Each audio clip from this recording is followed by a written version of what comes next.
Hi friends, நான் ஜனனி. ஜெனரலாகவே நம்ம வந்து இந்தியாவிலேருந்து ஒரு ஃபாரின் கண்ட்ரிக்கு போகணும் அப்படின்னா விசா அப்படிங்கிறது வந்து ஒரு மேண்டேட்ரியான டாக்குமெண்ட். ஃபர்ஸ்ட் வந்து டூரிஸ்ட் விசா. இப்போ ஜென்ரலாக நம்ம ஏதாவது ஒரு இடத்த சுற்றி பார்க்க போகிறோம் அப்படின்னா நம்மளே வந்து நம்மளுக்கான டூரிஸ்ட் விசாவை அப்ளை பண்ணிக்கலாம். அதுக்கான டாக்குமெண்ட்ஸ் எல்லாம் சப்மிட் பண்ணி ப்ரூஃப் ஆஃப் ஃபண்ட்ஸ்லாம் காமிச்சோன்னா டூரிஸ்ட் விசா கொடுத்துருவாங்க.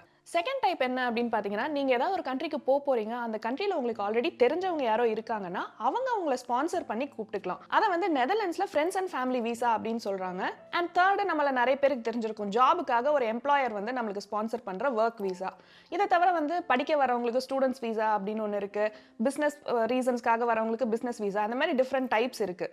ஸோ ப்ரிடாமினன்ட்லி பார்த்தீங்கன்னா இந்த 4-5 கேட்டகரிக்குள்ளேயே எல்லா டைப் ஆஃப் விசாவுமே அடங்கிடும். ஸோ இன்னைக்கு வீடியோவில் நம்ம நெதர்லாண்ட்ஸில் friends and family visa apply பண்ணுறதுக்கான ப்ராசஸ் என்ன அப்படின்றத ஸ்டெப் பை ஸ்டெப்பாக டீட்டெயிலாக பார்க்க போகிறோம். அண்ட் ஆக்சுவலாக பார்த்தீங்கன்னா இந்த விசா ப்ராசஸ் வந்து நம்மளாவும் பண்ணிக்கலாம், இல்லை நம்ம ஒரு ஏஜென்ட் வச்சும் ப்ராசஸ் பண்ணலாம்.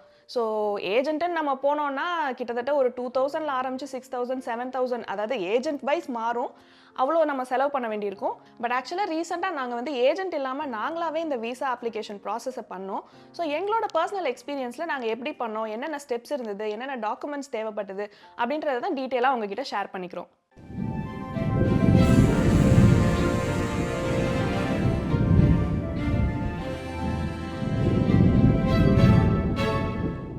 கிட்டத்தட்ட 2 இயர்ஸ் கழிச்சு இப்போ தான் வந்து கோவிட் ரெஸ்ட்ரிக்ஷன்ஸ் எல்லாம் கொஞ்சம் கம்மியாயிட்டு நிறைய பேர் ட்ராவல் பண்ண ஆரம்பிச்சிருக்கோம் இல்லையா. ஸோ நெதர்லாண்ட்ஸில் இருக்க நிறைய பேருமே அவங்களோட ஃப்ரெண்ட்ஸ் அண்ட் ஃபேமிலியை இந்தியாவிலேருந்து இன்வைட் பண்ண ஆரம்பிச்சிருக்காங்க. அப்படி இன்வைட் பண்ணும்போது அந்த ப்ராசஸ் பார்த்தீங்கன்னா ரொம்பவே காம்ப்ளிகேட்டடான ப்ராசஸ். அதனால் அந்த விசா அப்ளை பண்ணுறவங்க எல்லாருமே வந்து எல்லாருக்கும் ஒரு டவுட் இருக்கும், எல்லாருக்கும் ஏதோ ஒரு ப்ராசஸில் ஸ்டக் ஆகிருப்பாங்க. அந்த மாதிரி ஒருத்தரோட எக்ஸ்பீரியன்ஸஸும் டிஃப்ரெண்ட்டாக இருக்கும், கொஞ்சம் கன்ஃபியூசிங்காக இருக்கும். அதனால நிறைய பேருக்கு இந்த ப்ராசஸில் நிறைய டவுட்ஸ் இருக்குது. இந்த மொத்த விசா ப்ராசஸ்லேயே மொத்தம் 4 ஸ்டெப்பு தாங்க. First VFS appointment, second document preparation, third document submission and biometry, and fourth visa stamp ஆகி பாஸ்போர்ட் நமக்கு வந்துடும். பயங்கர ஈஸியாக இருக்கிறதே அப்படின்னு நீங்கள் நினைக்கிறது எனக்கு கேட்குது. பட் ஆனால் ஒன்றா நம்ம டீட்டெயிலாக போகும்போது உங்களுக்கு எவ்வளோ காம்ப்ளிகேட்டட் அப்படின்னு புரியும். Step 1 VFS appointment. அதாவது விஎஃப்எஸ் அப்படின்றது என்ன அப்படின்னு பார்த்தீங்கன்னா, இது ஒரு கவர்மெண்ட் ஆத்தரைஸ்ட் பிரைவேட் ஏஜென்சி. இவங்க வந்து நம்மளுக்கான விசா ப்ராசஸிங்லாம் எந்தெந்த கண்ட்ரீஸ்க்கு நம்ம ப்ரிஃபர் பண்ணுறோமோ அந்த கண்ட்ரிக்கு விசா ப்ராசஸிங் பண்ணி கொடுப்பாங்க. இது வந்து நம்ம பேசிக்காக நம்மளோட பாஸ்போர்ட் சர்வீசஸை டிசிஎஸ்க்கு அவுட் சோர்ஸ் பண்ணியிருக்காங்க இல்லையா, அதே மாதிரியான ஒரு செட்டப் தான். ஸோ இந்த விஎஃப்எஸ் சர்வீசஸ் பார்த்தீங்கன்னா இந்தியாவில் இருக்கக்கூடிய மேஜர் சிட்டிஸ் எல்லாத்துலேயுமே இருப்பாங்க. ஸோ இந்த விஎஃப்எஸ் அப்பாயின்மெண்ட் எப்படி போடணும்னு பார்த்தீங்கன்னா, இந்த விஎஃப்எஸ் குளோபல் ஹோம் பேஜ்லேயே நீங்கள் எங்கேருந்து கிளம்புறீங்க, எங்கே போகிறீங்க அப்படின்னு கேட்கும். ஸோ நீங்கள் starting from India reaching Netherlands அப்படின்னு கொடுத்தீங்கன்னா டேரெக்டாக அது நெதர்லாண்ட்ஸ்க்கான விஎஃப்எஸ் பேஜுக்கு உங்களை கூட்டிகிட்டு போயிடும்.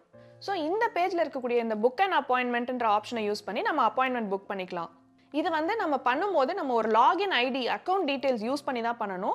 அதை யூஸ் பண்ணுறது வந்து உங்களை யார் ட்ராவல் பண்ணுறாங்களோ, இப்போ உங்கள் பேரண்ட்ஸ் ட்ராவல் பண்ணுறாங்கன்னா அவங்களோட email ID and phone number use பண்ணி பண்ணுறது தான் ரொம்பவே பெட்டர். ஏன்னா அவங்களுக்கு வந்து ஆக்டிவேஷன் லிங்க் அவங்களுக்கு தான் வரும், இன்ஃபர்மேஷன் அப்பாயின்மெண்ட் லெட்டர் எல்லாமே அவங்களுக்கு தான் போகும். அதே மாதிரி ஓடிபி ஏதாவது சம்டைம்ஸ் கேட்குதுனாலும் அவங்களுக்கு தான் போகும். ஸோ இதெல்லாம் அவங்க ஹேண்டியாக வச்சுக்கணுன்றனால அவங்களோட க்ரெடென்ஷியல்ஸே யூஸ் பண்ணுங்கள். ஆக்சுவலாக இப்போ உங்கள் பேரண்ட்ஸ்க்கு போடுறீங்க அப்படின்னா அவங்க அம்மா அப்பா 2 பேருமே ஒரே அப்பாயின்மெண்ட்லேயே போகலாம். ஸோ நம்ம இந்த விஎஃப்எஸ் அப்பாயின்மெண்ட் போடும்போதே அவங்க வந்து விஎஃப்எஸ் சர்வீஸ் ஃபீஸ் அப்படின்ற மாதிரி ஒன்று பே பண்ண சொல்லுவாங்க. அதை நம்ம ஆன்லைன்லேயே பே பண்ணிடணும். பட் இதை தவிர விசா ஃபீஸ்னு தனியாக ஒன்று இருக்குது, அதை நம்ம வந்து லேட்டர் ஸ்டேஜில் பே பண்ண வேண்டியிருக்கும். அது வரும்போது நான் எக்ஸ்பிளைன் பண்ணுறேன். அண்ட் முக்கியமாக இந்த அப்பாயின்மெண்ட் போடும்போது 2 விஷயம் நம்ம வந்து கரெக்டாக என்டர் பண்ணணும். ஃபர்ஸ்ட் வந்து விசா டைப் அப்படின்னு கேட்டிருப்பாங்க. அதில் வந்து ஷெங்கன் ஷார்ட் ஸ்டே விசா அப்படின்ற விசா டைப்பை தான் நம்ம வந்து சூஸ் பண்ணணும். செகண்ட் வந்து கேட்டகரி என்ன அப்படின்னு கேட்டிருப்பாங்க. அதில் நிறைய இருக்கும்.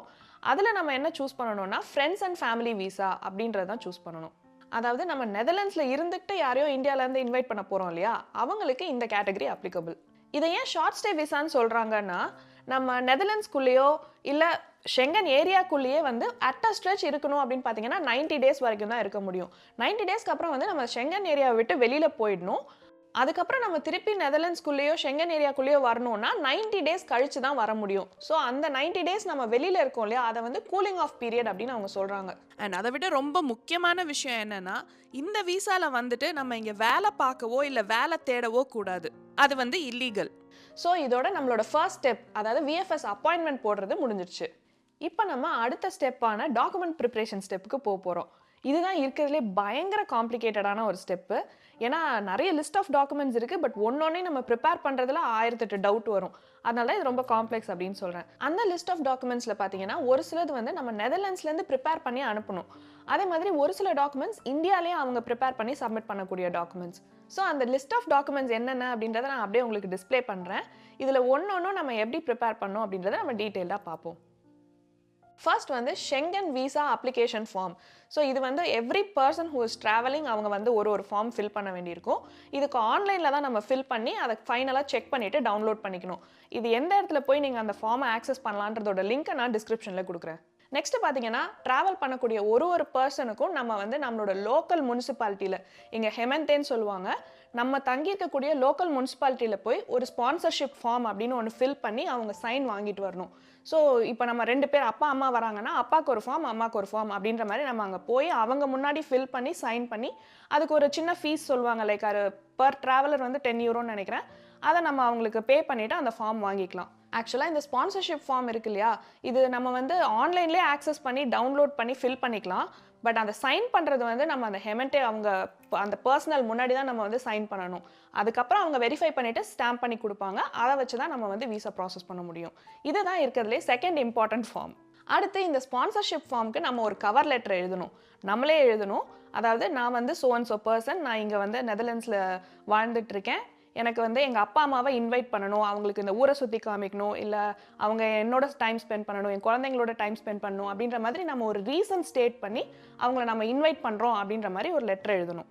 அடுத்து இம்பார்ட்டண்ட்டாக நம்ம பண்ண வேண்டிய விஷயம் என்ன அப்படின்னு பார்த்தீங்கன்னா ஃப்ளைட் டிக்கெட் புக் பண்ணுறது. ஃப்ளைட் டிக்கெட் என்ன ஈஸியாக புக் பண்ணிடலாமே அப்படின்னு நீங்கள் யோசிச்சிங்கன்னா இதில் டைமிங் ரொம்ப முக்கியம். இந்த விஎஃப்எஸ் அப்பாயின்மெண்ட் வாங்குறோம் இல்லையா, அந்த டேட்லேருந்து அட்லீஸ்ட் ஒரு 3 வீக்ஸ் ஆர் பெட்டர் ஒரு 1 மந்த்துக்கு அப்புறமா நீங்கள் ட்ராவல் பண்ணுற மாதிரி டிக்கெட்டை புக் பண்ணிக்கணும். ஏன்னா உங்களோட விசா டாக்குமெண்ட்ஸ் எல்லாம் எம்பசிக்கு போய் வெரிஃபை ஆகி ஸ்டாம்ப் ஆகி வரணும். அதுக்கு வந்து மினிமம் லீட் டைம் அவங்க வந்து ஒரு 3 வீக்ஸ் ஆவது எடுத்துப்பாங்க. அதுக்கேற்ற மாதிரி நீங்கள் டிக்கெட்டை பிளான் பண்ணிக்கணும். சம்டைம்ஸ் நம்ம வந்து ஏஜென்ட் மூலமாக இதை ப்ராசஸ் பண்ணுறோம் அப்படின்னா அவங்க வந்து டம்மி டிக்கெட் போடுறதுன்னு ஒரு ரூட் எடுப்பாங்க. அதாவது ஆக்சுவலாக டிக்கெட்டே போட்டிருக்க மாட்டாங்க, பட் டம்மியாக ஒரு டிக்கெட் போட்ட மாதிரி ஒரு டாக்குமெண்ட் ரெடி பண்ணி சப்மிட் பண்ணுவாங்க. இது வந்து ஒரு இல்லீகலான ரூட் தான், பட் அது வந்து ஒருத்தவங்களோட சாய்ஸ் அது. நெக்ஸ்ட் வந்து நெதர்லாண்ட்ஸ்குள்ளே நம்ம என்டர் ஆகணும் அப்படின்னாலே நமக்கு வந்து ஹெல்த் கேர் இன்சூரன்ஸ் வந்து மேண்டேட்ரி. ஸோ இது வந்து நம்ம இந்தியாவிலேருந்தே எடுத்துகிட்டு வர வேண்டி இருக்கும். நிறைய ப்ரொவைடர்ஸ் இந்தியாவிலேருந்தே வந்து இன்டர்நேஷ்னல் ட்ராவல் இன்சூரன்ஸ் அப்படின்னு கொடுக்குறாங்க. அதாவது பேசிக்காக ஹெல்த் இன்சூரன்ஸ் தான் அது. அதை வந்து நம்ம எடுத்துக்கணும். இந்த விஎஃப்எஸ் குளோபல் வெப்சைட்லேயே பார்த்தீங்கன்னா எந்தெந்த இன்சூரன்ஸ் ப்ரொவைடர்ஸ் வந்து அப்ரூவ்டு ட்ராவல் இன்சூரன்ஸ் ப்ரொவைடர்ஸ் அப்படின்னு ஒரு லிஸ்ட்டே வச்சுருக்காங்க. அதில் இருக்கக்கூடிய ப்ரொவைடர்ஸ் கிட்ட தான் நம்ம வந்து இந்த ட்ராவல் இன்சூரன்ஸ் எடுக்கணும். அதே மாதிரி அவங்க ஒரு சில க்ரைட்டீரியாவும் வச்சுருப்பாங்க. எவ்வளோ கவரேஜ் மினிமம் இருக்கணும், என்னென்ன விஷயங்கள் கவர் ஆகணும் அப்படின்ற மாதிரியான ஒரு சில ரெக்குவயர்மெண்ட்ஸும் இருக்குது. இது எல்லாமே அந்த லிஸ்ட்டில் கொடுத்துருப்பாங்க. அதுக்கேற்ற மாதிரி நம்ம ட்ராவல் இன்சூரன்ஸை ப்ரிப்பேர் பண்ணிக்கணும். ஐ திங்க் இப்போ வந்து நெதர்லாண்ட்ஸ்க்கு 30,000 யூரோஸ் கவரேஜ் இருக்கணும் அப்படின்ற மாதிரி ஒரு ரூல் இருக்குது. பட் இது வந்து அகைன் எவ்ரி இயர் சேஞ்ச் பண்ணக்கூடிய ஒரு விஷயம் தான். அடுத்து வந்து நம்ம ப்ரூஃப் ஆஃப் ஃபண்ட்ஸ்னு ஒரு சில டாக்குமெண்ட்ஸ் ப்ரொடியூஸ் பண்ணணும். ஃபார் எக்ஸாம்பிள் நம்ம பேரண்ட்ஸ் இங்கே வராங்கன்னு வச்சுக்கோங்களேன், அவங்கள நம்ம தான் டேக் கேர் பண்ணுறோம் அப்படின்னா அதுக்கு நமக்கு தேவையான ஃபண்ட்ஸ் இருக்குது அப்படின்றத நம்ம அவங்களுக்கு டாக்குமெண்ட்ஸில் சப்மிட் பண்ணணும். அதுக்கு தான் நம்ம வந்து நம்மளோட salary ஸ்லிப்ஸு, bank statements, work contract இந்த மாதிரி ஒரு சில டாக்குமெண்ட்ஸ் கொடுக்க வேண்டியிருக்கும். இதே நம்ம பேரண்ட்ஸ் வந்து அவங்கள டேக் கேர் பண்ணிக்க போகிறாங்க அப்படின்னா அவங்க இங்கே இருக்கக்கூடிய டைமில் அவங்களுக்கு ஆகக்கூடிய செலவு எவ்வளவோ அந்த செலவுக்கான ஃபுல் அமௌண்ட்டும் அவங்க பேங்க்கில் இருக்குன்றதுக்கு அவங்க அக்கௌண்ட் ஸ்டேட்மெண்ட் ப்ரொடியூஸ் பண்ணணும். அண்ட் அதை தவிர நம்ம இங்கேருந்து இன்வைட் பண்ணுறோம் இல்லையா, நம்மளோட ஆர்பி, பாஸ்போர்ட் இந்த மாதிரி டாக்குமெண்ட்ஸோட காப்பீஸையும் நம்ம சப்மிட் பண்ணணும். ஸோ இதெல்லாம் தான் நம்ம நெதர்லாண்ட்ஸ்லேருந்து ப்ரிப்பேர் பண்ணி அனுப்ப வேண்டிய டாக்குமெண்ட்ஸ். ஸோ இங்கேருந்து நம்ம அனுப்புகிற டாக்குமெண்ட்ஸ் எல்லாத்தையுமே நம்ம ஸ்கேன் பண்ணியே அனுப்பிச்சிடலாம். இதே மாதிரி இந்தியாவிலேருந்து அவங்க பண்ண வேண்டிய ஒரு சில ப்ரிப்பரேஷன்ஸ் இருக்குது. ஃபர்ஸ்ட் வந்து கவர் லெட்டர் எழுதணும். லைக் எத்தனை பேர் ட்ராவல் பண்ணுறாங்களோ, 2 பேர் ட்ராவல் பண்ணுறாங்கன்னா தனித்தனியாக 2 கவர் லெட்டர் அவங்க எழுதணும். அந்த கவர் லெட்டரில் அவங்க என்ன எழுதணும் அப்படின்னு பார்த்தீங்கன்னா அவங்க என்ன ரீசனுக்காக ட்ராவல் பண்ணுறாங்க. நான் ஃபார் எக்ஸாம்பிள் இப்போ உங்கள் அப்பா எழுதுறாங்க அப்படின்னா நான் வந்து so and so பர்சன், என்னோட பையன் வந்து நெதர்லாண்ட்ஸில் இருக்கான், இல்லை என் பொண்ணு வந்து நெதர்லாண்ட்ஸில் இருக்கா, அவள் என்னை சுற்றி பார்க்க கூப்பிட்ருக்கா, அதனால நான் போகிறேன் அப்படின்ற மாதிரியான ஒரு கவர் லெட்டரை வந்து அவங்களும் எழுதணும். அடுத்து அவங்க ப்ரிப்பேர் பண்ண வேண்டிய டாக்குமெண்ட்ஸ் என்ன அப்படின்னு பார்த்தீங்கன்னா அவங்க ரிட்டர்ன் போயிடுவாங்க, அதாவது நெதர்லாண்ட்ஸ்லேருந்து திருப்பி ரிட்டர்ன் போயிடுவாங்கன்றதுக்கு ஒரு சில ப்ரூஃப் வந்து அவங்க சப்மிட் பண்ணணும். ஃபார் எக்ஸாம்பிள் அவங்களோட பென்ஷன் ஸ்டேட்மெண்ட்டாக இருக்கலாம், லைக் அவங்களோட origin or source of income வந்து அங்கே தான் இருக்குது அப்படின்றத ப்ரூவ் பண்ணுற மாதிரி ஒரு சில விஷயங்கள் கொடுக்கணும். ஃபார் எக்ஸாம்பிள் வீட்டு ப்ராப்பர்ட்டி இருக்குது அப்படின்னா அந்த ப்ராப்பர்ட்டி என்னோட ஓன் ப்ராப்பர்ட்டி இங்கே தான் இருக்குது, அதனால் நான் திருப்பி இந்தியா வந்துடுவேன் அப்படின்றக்காக அந்த ப்ராப்பர்ட்டி டாக்குமெண்ட்டை அவங்க வந்து டாக்குமெண்ட்டாக காமிக்கலாம். பென்ஷன் ஸ்டேட்மெண்ட்ஸ் அவங்க காமிக்கலாம். அண்ட் எஃப்டி ஏதாவது வச்சுருக்காங்க அப்படின்னா எஃப்டியோட டாக்குமெண்ட்ஸை வந்து ப்ரூஃப் ஆஃப் ரிட்டர்னாக காமிக்கலாம். அண்ட் இதை தவிர நம்ம லிஸ்ட்டில் இருக்கக்கூடிய ஜென்ரலான டாக்குமெண்ட்ஸ் லைக் அவங்களோட passport, Aadhaar card, ration card or whatever எதுக்கு எந்த ப்ரூஃப் தேவையோ அந்த மாதிரி அவங்க அந்த டாக்குமெண்ட்ஸையும் அவங்க எடுத்துக்கலாம். அடுத்து வந்து ஃபோட்டோஸ் அவங்க எடுக்கணும். இது வந்து நம்ம நார்மலாக பாஸ்போர்ட் சைஸ் ஃபோட்டோ அப்படின்ற மாதிரி எடுக்க முடியாது. விசாக்குன்னு ஒரு சில ரெக்குவயர்மெண்ட்ஸ் இருக்குது. லைக் டைமென்ஷன்ஸ் வைஸ் ஒரு சில ரெக்குவயர்மெண்ட்ஸ், பேக்ரவுண்ட் வைஸ் ஒரு சில ரெக்குவயர்மெண்ட்ஸ் அந்த மாதிரி இருக்குது. அது உங்களுக்கு கிளியராக இருக்குது அப்படின்னா நீங்கள் அதை வந்து வெளியில் எடுத்துக்கலாம். இல்லைன்னா விஎஃப்எஸ் சென்டர்லேயே வந்து ஃபோட்டோ எடுக்கிறதுக்கான ஆப்ஷன் இருக்குது. அங்கே போய் கூட நீங்கள் அந்த பாஸ்போர்ட் சைஸ் ஃபோட்டோ எடுத்துக்கலாம். ஸோ இவ்வளோதாங்க. இதுதான் வந்து ஃபுல் செட் ஆஃப் டாக்குமெண்ட்ஸ் நம்ம சப்மிட் பண்ண வேண்டியது. இதோட நம்ம செகண்ட் ஸ்டெப் வந்து முடிவுக்கு வருது. அடுத்து தேர்ட் ஸ்டெப் பார்த்தீங்கன்னா ரொம்ப ஈஸி தான். இந்த டாக்குமெண்ட்ஸ் எல்லாம் எடுத்துகிட்டு விஎஃப்எஸ் அப்பாயின்மெண்ட் என்னைக்கோ அன்னைக்கு நம்ம விஎஃப்எஸ் ஆஃபீஸ்க்கு போயிட்டு ரிப்போர்ட் பண்ணணும். அங்கே வந்து நம்ம யூஸ்வலாக பாஸ்போர்ட் ஆஃபீஸில் நடக்கிற மாதிரி சேம் ப்ராசஸ் தான் நடக்கும். லைக் நமக்கு ஒரு டோக்கன் கொடுப்பாங்க, நம்மளோட டைம் ஸ்லாட் எப்பயோ அப்போ நம்மளை வந்து கூப்பிட்டுட்டு நம்ம கொண்டு போன டாக்குமெண்ட்ஸை சப்மிட் பண்ணோன்னா அதை வந்து வெரிஃபை பண்ணி பார்ப்பாங்க. ஏதாவது டிஃப்ரென்ஸ் இருக்குது, இல்லை இதுக்கு பதிலாக இது வேணும், இது இன்னொரு காப்பி வேணும், இல்லை ஃபோட்டோ நீங்கள் வேறு எடுக்கணும் அப்படின்ற மாதிரி ஃபீட்பேக் கொடுத்தாங்கன்னா அதுக்கு அங்கேயே ஆப்ஷன்ஸ் இருக்குது. அங்கே ஸ்கேன் பண்ணுறது, பிரிண்ட் எடுக்கிறது எல்லா ஆப்ஷன்ஸுமே அங்கே இருக்கிறனால நீங்கள் அங்கேயே அதை வந்து ஃபினிஷ் பண்ணிக்கலாம். இந்த எல்லா டாக்குமெண்ட் வெரிஃபிகேஷனுமே ஓகே ஆயிடுச்சு அப்படின்னா உங்களை வந்து பயோமெட்ரிக் கொடுக்கறதுக்கு அனுப்புவாங்க. பயோமெட்ரினா ஒன்றும் இல்லைங்க, நம்ம கைரேகை வச்சுட்டு வரணும். அதை நம்ம ஃபினிஷ் பண்ணி கொடுத்துட்டோம் அப்படின்னா பாஸ்போர்ட்டையும் சப்மிட் பண்ண சொல்லுவாங்க, விசா ஃபீஸ் பே பண்ண சொல்லுவாங்க. ஸோ இந்த பயோமெட்ரி முடிச்சுட்டு பாஸ்போர்ட் சப்மிட் பண்ணதுக்கப்புறமா விசா வந்து நீங்கள் கேஷாகவும் பே பண்ணலாம், இல்லை பின் கார்ட்லேயும் நீங்கள் பே பண்ணிக்கலாம். பே பண்ணி முடிச்சதுக்கப்புறம் அவங்க வந்து ஒரு ரிசிப்ட் மாதிரி இந்த ஸோ பர்சன் விசா அப்பாயின்மெண்ட்காக வந்தாங்க, அவங்களோட பாஸ்போர்ட் நாங்கள் வாங்கிக்கிட்டோம், விசா ஃபீஸ் வாங்கிக்கிட்டோம் அப்படின்ற மாதிரிலாம் இது பண்ணி ஒரு கன்ஃபர்மேஷன் கொடுப்பாங்க. அண்ட் உங்களோட பாஸ்போர்ட்டை வந்து நீங்கள் வந்து கலெக்ட் பண்ணிக்கிறீங்களா, இல்லை நாங்கள் உங்களுக்கு அனுப்பணுமா குரியரில் அப்படின்னு கேட்பாங்க. நீங்கள் அனுப்பணும், என் குரியரில் வரணும் அப்படின்னு கேட்டிங்கன்னா அதுக்கு மட்டும் நம்ம எக்ஸ்ட்ரா ஃபீஸ் பே பண்ண வேண்டியிருக்கும். ஸோ இது பே பண்ணிவிட்டு நம்ம இந்த விஷயங்களெல்லாம் சப்மிட் பண்ணிவிட்டு நம்ம கிளம்பிடலாம். ஸோ இந்த பேமெண்ட் ரிசீட் அண்ட் கன்ஃபர்மேஷன் ஒன்று கொடுக்குறாங்க இல்லையா, அதிலே ஒரு ட்ராக்கிங் நம்பரும் கொடுத்துருப்பாங்க. அதில் நம்மளோட விசா ப்ராசஸ் எந்த ஸ்டேட்டஸில் இருக்குது, எப்போ ஃபினிஷ் ஆகும், எப்போ நம்ம பாஸ்போர்ட் வரும்ன்றதை நம்ம ட்ராக் பண்ணிக்கலாம். ஸோ இதோட நம்மளோட தேர்ட் ஸ்டெப்பும் முடிஞ்சிடுச்சுங்க. அடுத்து ஃபோர்த் ஸ்டெப் பார்த்தீங்கன்னா நம்ம ஒன்றும் பண்ணுறதுக்கு இல்லை. இப்போ சப்போஸ் நம்ம கலெக்ட் பண்ணிக்கிறோன்னு சொல்லியிருந்தோன்னா நம்ம போய் பாஸ்போர்ட்டை கலெக்ட் பண்ணிட்டு வரணும். இதுவே நம்ம வந்து குரியர் சர்வீஸ் வேணும்னு கேட்டிருந்தோன்னா நம்ம பாஸ்போர்ட் வந்து விசா ஸ்டாம்ப் ஆகி நமக்கு குரியரில் வந்துடும். ஸோ நம்ம இந்த பாஸ்போர்ட் சப்மிட் பண்ணதுலேருந்து நம்மளுக்கு விசா ஸ்டாம்ப் ஆகி பாஸ்போர்ட் ரிட்டர்ன் வரதுக்கு வந்து அப்ராக்சிமேட்லி ஒரு 2 to 3 வீக்ஸ் ஆகும். ஸோ அவ்வளோதாங்க, இதோட ஃபோர்த் ஸ்டெப்பும் முடிஞ்சுது. ஸோ ஆக்சுவலாக இந்த டைமிங்கை கால்குலேட் பண்ணி தான் நம்ம டிக்கெட்டையும் ப்ராப்பராக போட்டுக்கணும் அப்படின்னு முன்னாடியே சொல்லியிருந்தோம்.